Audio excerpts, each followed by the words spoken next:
너무너무 분개하시는 하나님이십니다. 그렇기 때문에 인간의 타락으로 말미암아 죄가 있이는 결코 하나님을 만날 수가 없습니다. 모든 사람이 죄를 범하며 하나님의 영광에 이르지 못한다라고 로마서는 기록합니다. 결코 죄가 있이는 하나님 앞에 설 수가 없습니다. 그러나 하나님은 그리스도 안에 있는 우리를 너무 좋아하십니다. 믿습니까? 네.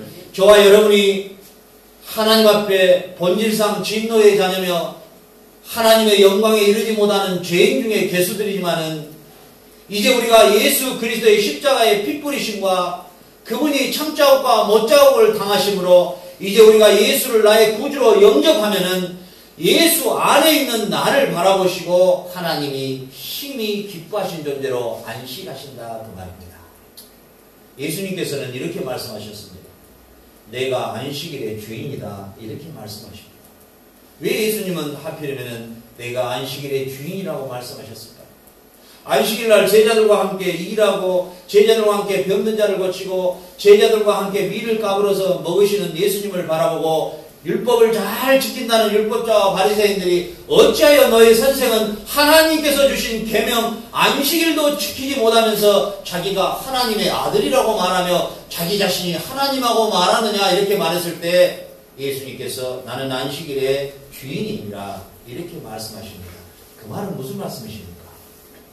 내가 죄를 없이 하는 심히 기뻐하는 심히 좋아하는 하나님이다 이런 뜻으로 말씀하시는 것입니다.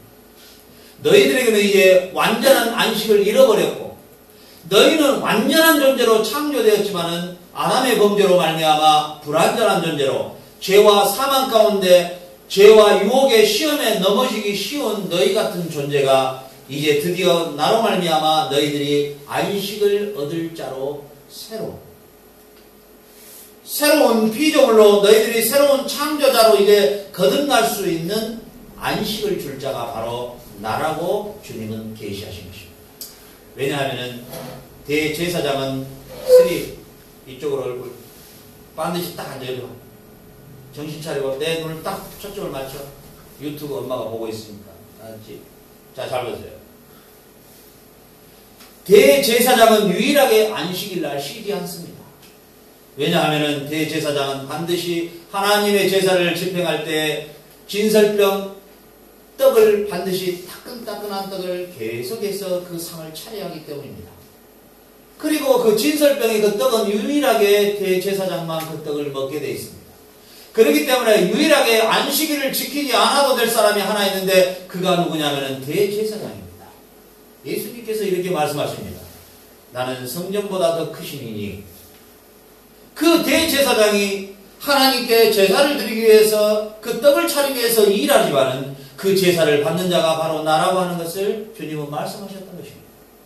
그렇기 때문에 내 안에 거하는 내 제자들이 일하며 내 안에 거하는 내 안에 있는 내 밥상을 먹고 마시는 내 제자들이 병든 자를 고치며 함께 전도와 선교하고 있는 이 사실은 바로 내가 안식일의 주인이요 내가 성전보다 더 큼이라고 주님은 계시하신 것입니다.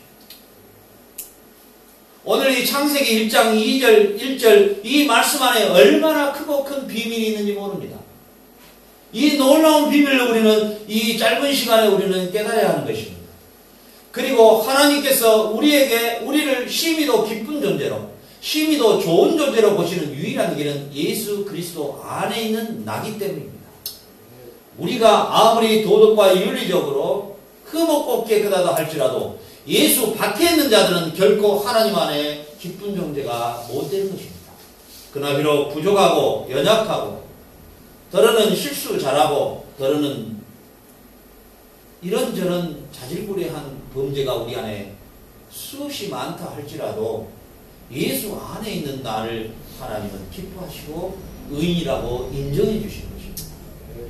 이 세상에 그 누구도 그리스도 밖에 있는 자들은 그 누구도 하나님의 기뻐하신 존재가 못 되는 것입니다. 그렇기 때문에 바울은 로마서 8장에서 누가 그리스도 안에서 성도들을 정죄하리요? 누가 심판하리요? 누가 판단하리요? 내가 의롭다 하신 이를 누가 정죄하고 판단할 것이냐? 여러분 우리가 그리스도 안에 있기 때문에 그리스도 안에 있는 내가 하나님이 보시기에 심히 좋은 존재입니다. 그게 하나님의 안식인 것이에요. 우리의 인간의 진정한 안식은 어디에 있냐면은 하나님이 보시기에 기뻐한 존재로 설 때만이 인간의 안식인 것이에요. 인간은 사망의 문제가 해결될 때야만이 안식인 것입니다. 인간은 하나님 앞에 의인이라고 칭함을 받는 그 자체가 안식인 것입니다. 이 땅에 많은 사람들이 나를 어떤 존재로 나를 칭하느냐, 이건 의미가 하나도 없습니다. 내가 이 땅에 어떤 존재로 서 있느냐, 사실 아무 의미가 없는 것입니다. 하나님 앞에서 나의 존재가 어떤 존재로 서 있느냐입니다. 하나님이 보시기에 예수 그리스도 안에 있는 나, 그게 가장 존재의 의미인 것입니다. 그리고 하나님이 기뻐하시는 것이에요.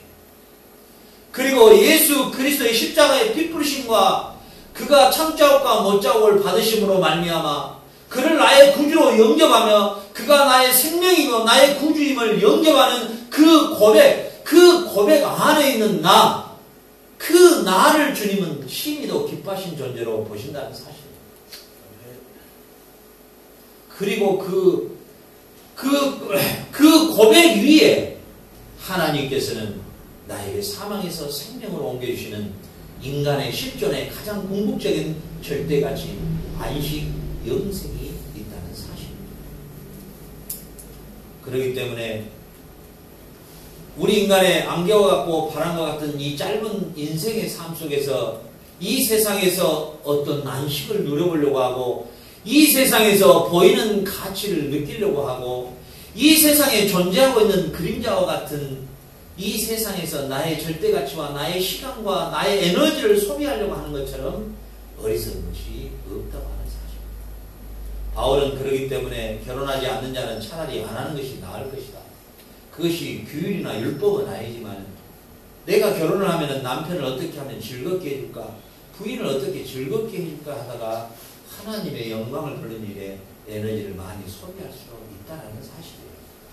바울은 그토록 이 하나님의 계시의 말씀을 깊이 깨달음으로 참으로 이 땅의 절대 가치는 하나님의 나라는 먹고 마시는 것이 아니라 시집가고 장가가는 나라가 아니라 사랑과 희락과 평강만이 있는 나라를 바울은 일찍이 경험하고 체험했기 때문에 우리가 이 땅에 살아갈 때 인간들이 절대적으로 추구하는 결혼의 삶, 신혼의 삶, 달콤한 연애, 쾌락 이런 것들이 사실은 아무런 의미가 없다라고 하는 사실입니다. 하나님 나라에 비하면은 완성된 하나님 나라에 비하면은 이 짧은 7, 80년의 삶에 절대적으로 추구할 게 없다고 하는 사실입니다.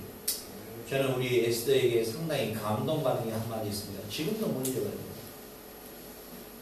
제가 앞으로 뭐 남자애들을 만날 이유가 없겠잖아요. 왜 그랬더니 나하고 결혼할 사람은 따로 있다라고 생각 때문에 지금 만날 사람이 사실 아무 의미가 없잖아요. 그 애한테 시간과 낭비 뭐 이런 거 할 카카오톡 때릴 그 시간이 아깝잖아요. 이런 이야기를 나한테 한번 하더라고요. 내가 굉장히 거기에 대해서 성경을 같이 대비해 봤을 때 그렇구나. 저 고백이 바로 우리 신앙인들의 고백이 돼야 됩니다. 내가 진정으로 가야 할, 내가 진정으로 살아야 될, 내가 진정으로 추구해야 될 하나님의 나라, 영원한 시간 속에서 영원한 완벽한 완전한 죽음과 사망과 예배와 고통과 궁핍과 결핍이 없는 하나님의 나라가 완벽하게 준비되어 있는데 내가 이 땅에서 굳이 이 세상에서 완벽을 추구하고 이 세상에서 행복과 쾌락을 추구한다는 것이 얼마나 어리석은 일이냐 그 말입니다. 그렇기 때문에 바울은 먹으나 마시나 사나 죽으나 주의 영광을 위해서 사는 것이 가장 우리 인간의 최고의 가치라는 것입니다. 믿습니까? 네. 여러분의 젊음의 나이대에 신앙의 이런 정리가 준비가 돼야 될 것이에요. 참으로 우리나라는 2조 500년과 불교 1000년에 1500년에 이 기독교와 이 불교와 유교 문화가 들어와서 이상하게 이 생명의 종교, 부활의 종교, 이 기독교 자체도 이 샤머니즘화되는 삼각 구도를 이루는 짬뽕된 종교로 탈락되고 있죠. 그래서 이상하게 이 본질적인 생명의 아주 근본적인 이 깊이 있는 하나님의 말씀을 어렸을 때부터 이게 접하지를 못하다 보니까 참 이게 문제가 참 심각할 정도로 무당화돼 버리는 그런 종교로 지금 전락돼 버리는 것이죠. 오늘 하나님께서 우리에게 계시하신 이 말씀 자체가 얼마나 귀한 말씀인지 모릅니다. 4절에 보니까 이것이 천지가 창조될 때 하늘과 땅의 내력이니 여호와 하나님이 땅과 하늘을 만드시던 날에 이렇게 말합니다. 제가 여러분들에게 말씀드렸다시피 히브리어의 구조에는 문학 구조가 이렇게 나와 있습니다. 하늘과 창세기 1장 1절에 보면 베레시트 바라 엘로이 하샤마 에 아레치 이렇게 나와 있는데 히브리어의 구조에 하늘과 땅의 구조를 말하면은 먼지 티끌 나무 하나 풀포기 곤충 하나까지도 포함되어 있는 의미인 것입니다. 그리고 놀라운 것은 이 하늘과 땅을 말할 때 반드시 하늘과 땅에 보이지 않는 세계 우주 전체 만물까지도 포함되어 있는 언어입니다. 이 언어가.